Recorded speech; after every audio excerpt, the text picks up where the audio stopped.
አሰብን ካገኙ የኖቤል ሽልማቱን ይመልሱት።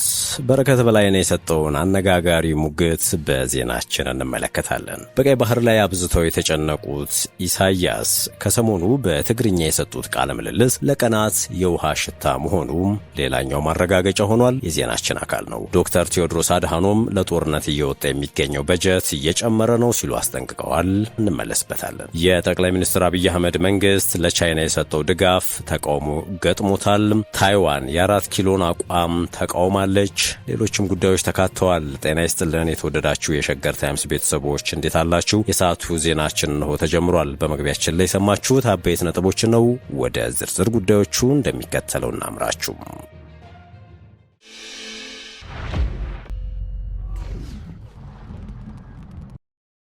ቀዳሚ ያደረግነው ጉዳያችን አሰብን ካገኙ የኖቤል ሽልማቱን ይመልሱት በረከት በላይነህ ነው ያለው። በውሃ ሀብትና ጂኦፖለቲካዊ ጉዳዮች ዙሪያ አነጋጋሪ ሐሳቦችን በመስጠት ለብዙዎች አጀንዳ እየፈጠረ የሚገኘው ጋዜጠኛና ጸሐፊ በረከት በላይነህ አሰብ ወደ ኢትዮጵያ ይመለሳል፣ ይህ የሚሆነውም በጉልበትና በጉልበት ብቻ ነው ብሏል። በረከት የኢሳያስ አፈወርቂ መንግስት በንግድ ሕግም ሆነ በጋራ ተጠቃሚነት መርህ አሰብን ለኢትዮጵያ ሊሰጥ የሚችልበት እድል የለም ሲል የሞገተ ሲሆን ኢትዮጵያም ከዚህ በኋላ አሰብን በቅርብ ርቀት ላይ እየተመለከተች ልትቆይ የምትችልበት እድል ፈጽሞ የለም ባይ ነው። በረከት የአሰብ ነገር አልቋል ያለ ሲሆን ወደ ኢትዮጵያ ሊመለስ የሚችልበት እድል በቅርብ ጊዜ ሊሆን ይችላል፣ ምናልባትም ባላሰብነው ጊዜ በቅርቡ የሆነ ጠዋት አንድ ነገር ልንሰማ እንችላለን ባይ ነው። እኔ ጦርነት ናፋቂ አይደለሁም የሚለው ጋዜጠኛና ጸሐፊ በረከት በላይነህ ነገር ግን ይህ ሊሆን የሚችለው በተለመደው የጦርነት ባህል ሳይሆን ዘመኑ በደረሰበት የኦፕሬሽን ጥበብ ነው ብሏል። ይህ ሲሆን ኤርትራም ሆነች ከኋላ ያሉ ሀገራት ዝም ብለው ሊቀመጡ ይችላሉ ማለት አይደለም። ነገር ግን ይህንን የሚወስነው የኢትዮጵያ መንግስት የመከላከልና የመረጠውን ስትራቴጂ ማስጠበቅ አቅም ነው ብሏል። ጋዜጠኛው ኤርትራን ባልንቅም ይህንን ማስጠበቅ የሚችል አቅም ግን አላት ብዬ አላምንም ባይ ነው። ለዚህ ደግሞ በሰሜኑ ጦርነት ምዕራባውያን ስለ ኢትዮጵያ ማዕከላዊ መንግስት የነበራቸውን ግምገማ ጠቅሷል። በወቅቱ ህወሓትን ሲደግፉ የነበሩት ምዕራባውያን የአብይ አህመድ መንግስት ድሮን ኦፕሬት ማድረግ እንደሚችል በፍጹም አያውቁም ነበር። ነገር ግን ድሮን የሰሜኑን ጦርነት ዕጣ ፈንታ ቀይሯል በማለት አሁንም ሊሆን የሚችለው በብርሃን ፍጥነት ሊደረግ በሚችል ኦፕሬሽን ነው ሲል ተንትኗል። የመልክዓ ምድራዊ አቀማመጥ፣ አሰብ ወደብ የሚገኝበት የአፋር ህዝብ መሰረት፣ እንደዚሁም ጂኦፖለቲካዊ ሳቢዎች ሁሉ ግምት ውስጥ ሲገቡ አሰብ ለኤርትራ እጅግ ከባድ፣ ለኢትዮጵያ ደግሞ ቀላል ሲል ተደምጧል። ጠቅላይ ሚኒስትር አብይ አህመድና መንግስታቸው ወደብ ለማግኘት ሲባል ኤርትራ ላይ ጦር አላዘምትም ብለዋል። የኖቤል ሰላም አሸናፊ ሽልማት የሆኑትም በኢትዮጵያና ኤርትራ መካከል ለ20 ዓመታት ዘልቆ የነበረውን ጦርነትም ሰላምም የሌለበትን ፍጥጫ በንግግር መፍታት በመቻላቸው ነበረ። አሁን በአብይና ኢሳያስ መካከል ጦርነት ከተቀሰቀሰ በምድራችን ከታዩ አስቂኝም አነጋጋሪ ክስተቶች መካከል አይሆንም ለሚለው መከራከሪያ ምላሽ ሲሰጥ ጠቅላይ ሚኒስትር አብይ አሰብ ወደብን ካገኙ የኖቤል ሽልማትን ቢመልሱት ይጠቅማል ሲል ነው የሞገተው። በረከት ይህንንም ጠቅላይ ሚኒስትሩ የሚያደርጉት ይመስላል። ምክንያቱም ደግሞ የባህር በር የማግኘት ጉዳይ ከምንም ጋር ሊወዳደር አይችልም። አፄ ኃይለሥላሴም ሆነ ደርግ ወደብን አሳልፎ ላለመስጠት ያደረጉት መስዋዕትነት፣ እንደዚሁም ከዓለም አቀፋዊ ኃይሎች ጋር ያደረገችው ቁማር ባህር በር ምን ያክል ወሳኝ እንደሆነ የሚያሳይ ነው ብሏል። የሰዓቱ ዜናችን እንደቀጠለ ነው። የጠቅላይ ሚኒስትር አብይ አህመድ መንግስት ለቻይና የሰጠው ድጋፍ ተቃውሞ ገጥሞታል። ታይዋን የ4 ኪሎን አቋም ተቃውማለች።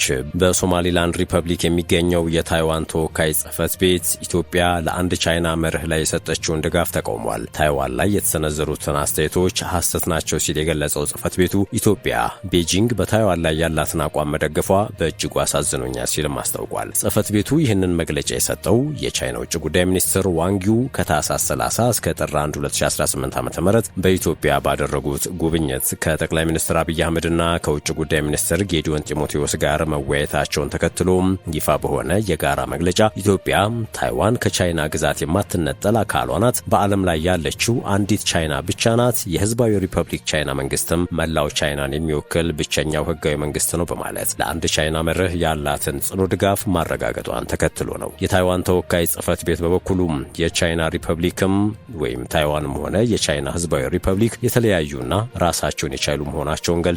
በተጨማሪም የተባበሩት መንግስታት ድርጅት ጠቅላላ ጉባኤ ውሳኔ ሐሳብ 2758 ስለ ታይዋን እንደማይጠቅስ፣ እንደዚሁም የቻይና ህዝባዊ ሪፐብሊክ ታይዋንን ወይም ህዝቧን በተባበሩት መንግስታት ድርጅትና በተለያዩ ተቋማቱ እንዲወከል ስልጣን እንዳልሰጠው አጽንኦት ሰጥቷል። ጽህፈት ቤቱም ኢትዮጵያ ቻይናን በጭፍን መከተል እንድታቆም ጥሪ አቅርቧል። የቀጠናውን ሰላምና መረጋጋት የሚያናጉ ንግግሮችና ድርጊቶችን ከመደገፍ እንድትቆጠብ ሲልም አስጠንቅቋል። የታይዋን ሉዓላዊነት የታይዋን ህዝብ ነው። የታይዋንን የወደፊት ዕጣ ፈንታ መወሰን የሚችሉት እነሱ ብቻ ናቸው ሲል ጽህፈት ቤቱ ገልጾ ታይዋን ዴሞክራሲንና ነጻነትን ለማስጠበቅ ከዲሞክራሲያዊ አጋሮች ጋር ትብብርን ለማጠናከርና በአካባቢው ያለውን ሰላምና ደህንነትን ለመጠበቅ የአምባገነንነትን መስፋፋት መቃወሟን እንደምትቀጥልም አስታውቋል። የኢትዮጵያና የቻይና ውጭ ጉዳይ ሚኒስትሮች ባወጡት የጋራ መግለጫ ሁለቱ ሀገራት በኢኮኖሚ፣ በንግድ፣ በመሰረተ ልማት፣ በኢነርጂ፣ በትራንስፖርትና በፍትህ ዘርፎች ያላቸውን የሁለትዮሽ ትብብር ይበልጥ ለማጠናከር ዝግጁ መሆናቸውን ነበር የገለጹት።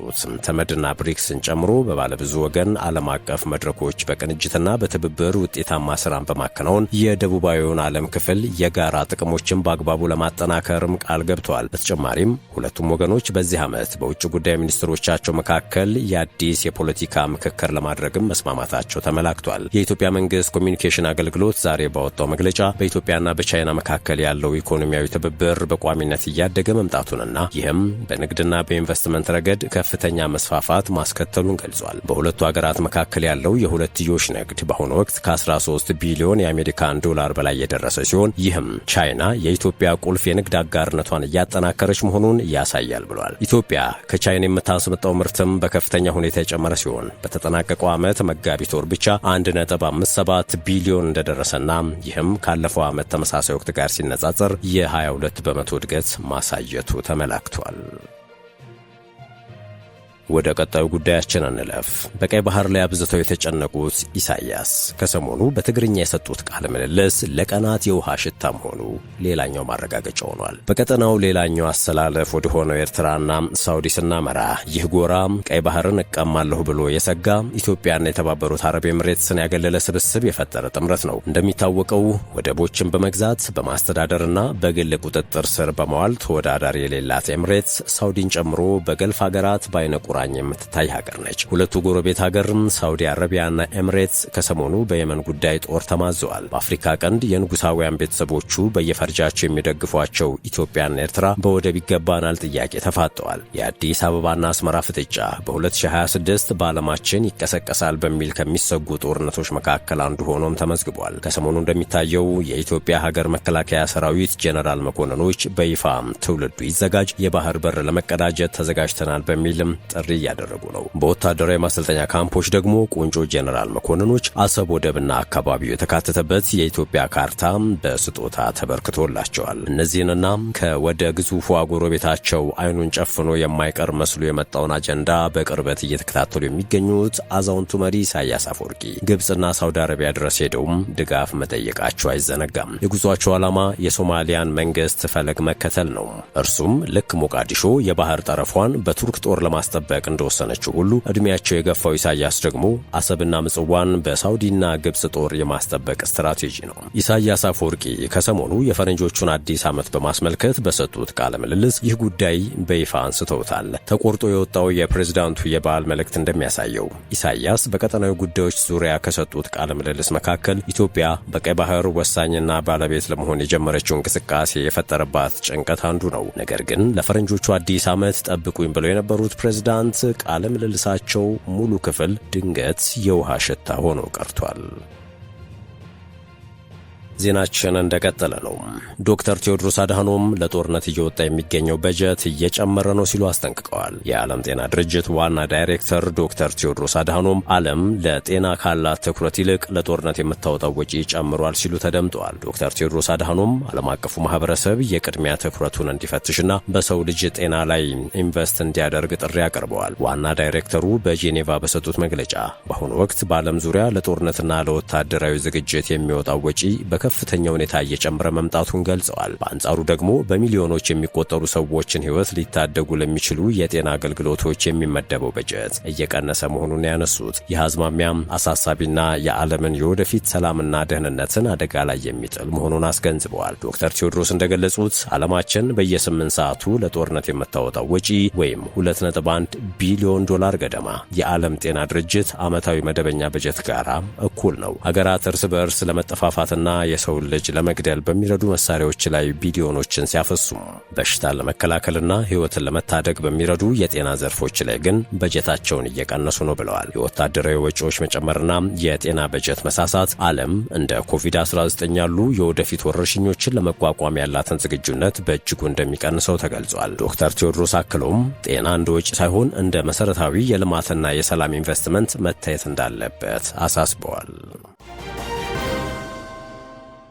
በመጨረሻ ኢትዮጵያን ቁጥር 1 አድርጋ የመረጠችው ቻይና አዲስ አበባ የቻይና አፍሪካ የህዝብ ለህዝብ ግንኙነት ዓመት ማስጀመሪያ መርሃ ግብርን አስተናግዳለች። በአፍሪካ አህጉር በቤጂንግና በዋሽንግተን መካከል ያለው የተጽዕኖ ፈጠራ ፉክክር በጨመረበት ወቅት ቻይናና የአፍሪካ መሪዎች የ2026 የቻይና አፍሪካ የህዝብ ለህዝብ ግንኙነት ዓመትን ሐሙስ ዕለት በአዲስ አበባ በሚገኘው የአፍሪካ ህብረት ዋና መስሪያ ቤት በይፋ አስጀምረዋል። ሺንዋ የዜና ወኪል እንደዘገበውም መርሃ ግብሩ ቤጂንግ በአህጉሪቱ ያላትን የባህልና የትምህርት ተሳትፎ ለማጠናከር ያለመ ነው። በሥነ ሥርዓቱ ላይ የአፍሪካ ህብረት ኮሚሽን ከፍተኛ የሥራ ኃላፊዎች፣ በአፍሪካ ህብረት የሀገራት ዲፕሎማቶች፣ የተባበሩት መንግስታት ድርጅት ተወካዮችና የኢትዮጵያ መንግስት ባለሥልጣናትን ጨምሮ ከ200 በላይ ተሳታፊዎች ተገኝተዋል። በዕለቱ የቻይናው የውጭ ጉዳይ ሚኒስትርና የቻይና ኮሚዩኒስት ፓርቲ ማዕከላዊ ኮሚቴ የፖለቲካ ቢሮ አባል ዋንጊው፣ የኮንጎ ሪፐብሊክ የውጭ ጉዳይ ሚኒስትርና የቻይና አፍሪካ ትብብር ፎረም የአፍሪካ ወገን ተባባሪ ሊቀመንበር ዣን ክሎድ ጋኮሶ፣ የአፍሪካ ህብረት ኮሚሽን ሊቀመንበር መሐሙድ አሊ ዩሱፍና የኢትዮጵያ ፕሬዝዳንት ታዬ አጽቀሥላሴ ንግግሮችን አድርገዋል። ሚስተር ዋንጊዩም የቻይናው ፕሬዝዳንት ሺ ጂንፒንግ የላኩትን የእንኳን ደስ አላችሁ መልእክትን ያቀረቡ ሲሆን በመልእክቱም የስልጣኔ ሽግግር ለዘመናዊ ጉዞ መፋጠን ወሳኝ መሆኑ ተጠቅሷል። ዋንጊዩ አክሎም የህዝብ ለህዝብ ግንኙነቱ በቻይናና በአፍሪካ መካከል ላለው ወዳጅነት ጠንካራ መሰረት መሆኑን ገልጸው ዓለም በማንኛውም ሁኔታ ውስጥም ብትሆን ሁለቱም ወገኖች ለልማትና ለትብብር ቅድሚያ እንዲሰጡም ጥሪ አቅርበዋል። የመንግስት ኮሚኒኬሽን አገልግሎት መረጃ እንደሚያመላክተው በሁለቱ ሀገራት መካከል ያለው የሁለትዮሽ ንግድ ከ13 ቢሊዮን የአሜሪካን ዶላር በላይ ደርሷል። ይህም ቻይናን የኢትዮጵያ ቀዳሚ የንግድ አጋር አድርጓታል። ከቻይና የሚገቡ ምርቶች በከፍተኛ ሁኔታ የጨመሩ ሲሆን በመጋቢት ወር ብቻ 1.57 ቢሊዮን ዶላር ደርሷል የተባለው። ይህም ካለፈው ዓመት ተመሳሳይ ወቅት ጋር ሲነጻጸር የ22 በመቶ እድገት አሳይቷል። ታዛቢዎች እንደሚሉት ቻይና የባህልና የትምህርት ተደራሽነቷን ማጠናከሯ አሜሪካ በአፍሪካ ያላትን ተጽዕኖ ለማስፋት ከምታደርገው ጥረት ጋር ለሚደረገው ፉክክር እንደ ስልታዊ እርምጃ የሚወሰድ ነው። የአፍሪካ መሪዎች በበኩላቸውም ይህ ጅምር ወጣቶችን ለማብቃት የትምህርትና የባህል ልውውጥን ለማሳደግ እንደዚሁም ከቤጂንግ ጋር ያለውን የረጅም ጊዜ ኢኮኖሚያዊና ስልታዊ አጋርነትን ለማጠናከር መልካም አጋጣሚ መሆኑን ገልጸዋል ተብሏል። የአፍሪካ ባለስልጣናት በንግድም፣ በግብርናም፣ በትምህርትና በቴሌኮሙኒኬሽን ዘርፎች በቻይና አፍሪካ ትብብር ፎረም በኩል የተመዘገቡ ውጤቶችን አድንቋል የተባለ ሲሆን ሀገራቱም በፎረሙና በቤልት ኤንድ ሮድ ተነሳሽነት አማካኝነት ከቻይና ጋር ያለውን ትብብርና ግንኙነትን ለማሳደግ ቃል መግባታቸው ተዘግቧል። የአፍሪካ ሀገራት የ2026 የቻይና አፍሪካ የህዝብ ለህዝብ ትስስር ዓመትን በባህል፣ በቱሪዝም፣ በኪነ ጥበብና በወጣቶች ተሳትፎ ዙሪያ ያለውን ግንኙነት ለማጠናከር እንዳቀዱም ተዘግቧል። ይህም በቻይና አፍሪካ ግንኙነት አዲስ ምዕራፍ እንደሚከፍትና የቤጂንግን ስልታዊ ተጽዕኖ በአህጉሪቱ እንደሚያጠናክር ይጠበቃል የተባለው። የተከበራችሁ የሸገር ታይምስ ቤተሰቦች የሰዓቱ ዜናችን አበቃ። ስለተከታተላችሁን ከልብ አመሰገንን። በያላችሁበት ሰናይ ጊዜ ይሆንላችሁ።